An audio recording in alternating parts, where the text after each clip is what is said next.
আসসালামু আলাইকুম বন্ধুরা, স্বাগতম আপনাদের আকে মোটিভেশনাল ব্লগ থেকে। আজকের আলোচনার বিষয়, ভয়কে জয় করো, সফলতা তোমার হবে। বন্ধুরা, ভয় হলো মানুষের চিরশত্রু।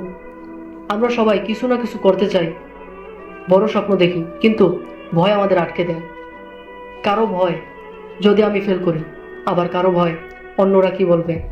অনেকে আবার ভয় পায় আমি কি আসলেই পারবো। কিন্তু সত্য হলো, ভয় আমাদের বাস্তবতা নয়। ভয় হলো আমাদের মনের ভেতরে এক কাল্পনিক দেওয়াল। আমরা নিজেরাই সেই দেওয়াল বানাই, আর নিজেরাই তার মধ্যে বন্দী হয়ে যায়। এখন প্রশ্ন, ভয় কিভাবে জয় করা যায়? প্রথমত, নিজের উপর বিশ্বাস রাখুন। যে মানুষ নিজের ক্ষমতাকে বিশ্বাস রাখে, তাকে ভয় কাবু করতে পারে না। দ্বিতীয়ত, ছোট থেকে শুরু করুন।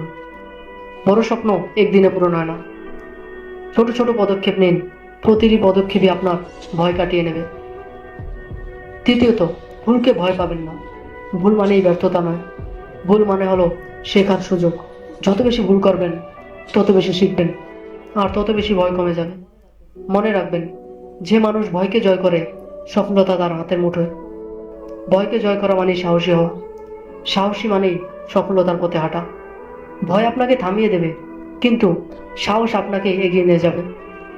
ভয় যদি জিতে যায়, তাহলে আপনার স্বপ্ন শেষ হয়ে যাবে। আর যদি ভয়কে জয় করেন, তাহলে সফলতা আপনার সঙ্গী হবে। তাহলে বন্ধুরা, আজ থেকে আমাদের ভয়কে গুরুত্ব দেওয়া যাবে না। যা করতে চান শুরু করে দিন। ভয়কে জয় করুন, সাহস নিয়ে এগিয়ে যান, কারণ ভয়কে জয় করো, সফলতা তোমার হাতের মুঠোয়। ধন্যবাদ।